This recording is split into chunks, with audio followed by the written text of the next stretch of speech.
다음번 금리 발표 시기에 실망 매물도 좀 나올 수 있어요. 그리고 나서부터는 6월 금리 발표까지, 즉 6월 중순까지, 정확하게 우리 날짜로는 6월 19일까지 선반영이 쭉 이어져 오는 가운데 금리 발표하고 나서 폭등을 하게 될 것 같습니다.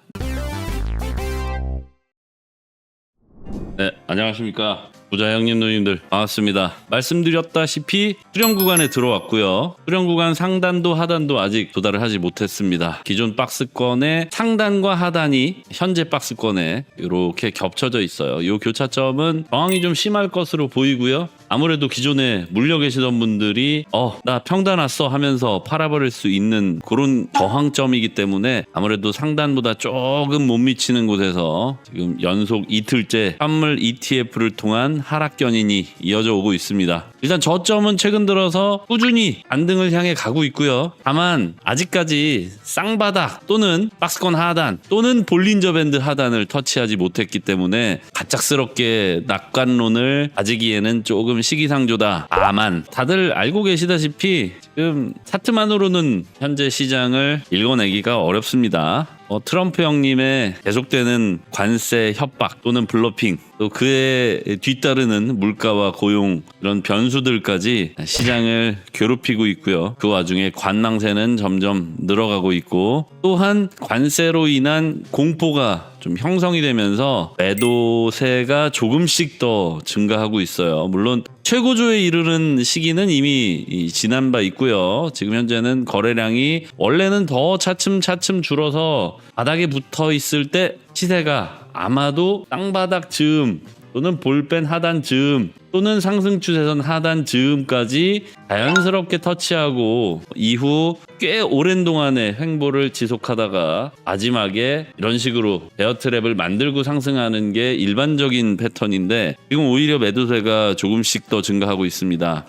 이유는 보신 바와 같이 다양한 이유들이 있지만 최근 들어서 내일 모레죠. 우리 시간으로는 내일 모레, 그리고 우리 양키 형님들 입장에서는 내일 모레 우리 시간으로 글피죠. 내일 모레 글피 새벽까지 옵션 시장이 좀 요동을 치고 있는 것 같아요. 따라서 옵션 시장에서의 풋옵션이 증가하면서 매물 또한 함께 던져지고 있습니다. 그에 따라서 현물 ETF 매도량이 조금씩 증가하고 있는 게 아닌가. 오늘 기준으로 말씀드리면은 장외 거래에서 하락갭이 조금 있어요. 지난주에는 약간 위로 있었잖아요. 1%.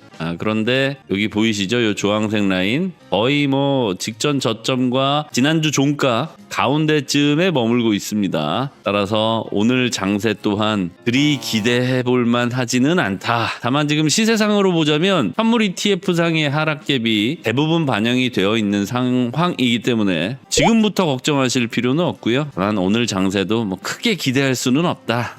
이 정도가 전체적인 합리적인 추론이 아닐까 싶습니다. 지난주에 사람들은 많이 겁을 내고 있는데 그 와중에 거래소에서 계속해서 비트코인을 외부로 출금을 했어요. 대부분 이제 고래들 줄을 잃었고요. 고래들이 P2P 거래하려고 하나 모르겠어요. 아무튼 거래소에서 출금이라고 하는 건 공급 감소인데 공급 감소의 수혜를 아직 보고 있는 것 같진 않습니다. 공급이 줄어들면 일반적으로 시세가 상승하는 것이 보통 보여주는 모습인데, 거래소 공급이 줄어들었는데도 시세가 하락했다는 건 이거는 흔히 있는 현상은 아니에요. 한마디로 공급과 수요가 모두 감소한 상황이다. 그 와중에서 공급이 감소한 것보다 수요가 더 많이 꽁꽁 얼어붙었다. 이렇게 해석을 할 수가 있겠습니다. 아무래도 트럼프 형님의 말 한마디에 달려있는 블러핑과 비슷한 관세,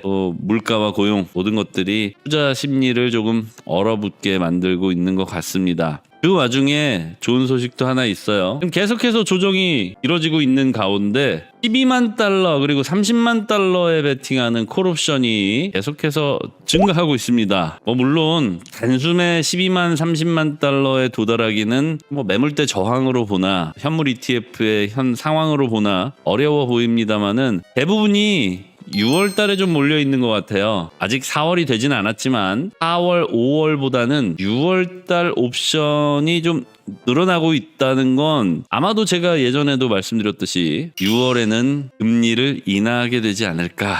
라는 어떤 그 기대감이 6월 옵션 시장을 두근두근하게 하고 있는 것 같습니다. 6월 FOMC는 6월 18일이에요. 우리날짜로는 19일 새벽이 되겠습니다. 6월 18일 금리 인하 베이비 스텝 가능성이 조금씩 더 커지고 있죠. 지난주에 확인하셨을 때 50%였는데 지금은 소폭 더 상승을 해서 60% 중후반까지 도달을 했습니다. 그렇다는 건 일단 5월 달까지는 별 볼 일 없고 6월부터 뭔가 기대할 만한 상황이 나올 수 있을 것 같습니다. 지금 아직 4월도 안 됐는데 6월을 기다려야 한다니 답답하시겠죠. 여러분들께서는 앞으로 요 정도 예상하시면 될 것 같아요. 투자 감각이 조금 떨어지는 사람들은 시즌 종료다라고 판단하고 시장을 좀 많이 떠날 겁니다. 특히나 4월, 5월 달에요. 그리고 5월, 우리 날짜로 5월 8일이죠. 어버이날. 5월 7일로 예정이 되어 있는 다음번 금리 발표 시기에 실망 매물도 좀 나올 수 있어요. 그리고 나서부터는 6월 금리 발표까지, 즉 6월 중순까지,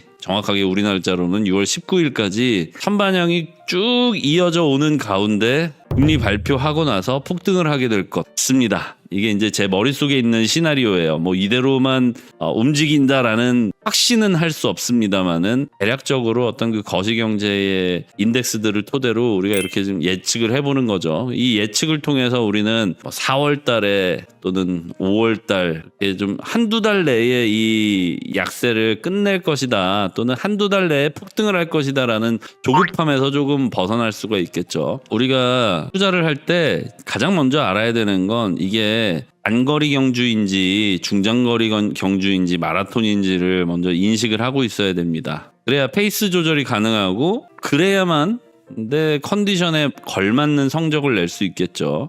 좀 얘기가 사나로운 것 같은데 아무튼 간에 4월, 5월은 크게 기대하지 말자. 특히나 5월 초, 5월 8일 예정되어 있는 다음번 금리 역시 동결될 가능성이 높습니다. 아마 4월, 5월 힘든 봄이 될 것 같아요. 우리나라도 지금 힘든 시기를 보내고 있고 비트코인도 역시나 힘든 시기를 보내고 있는 건 매한가지인 것 같습니다.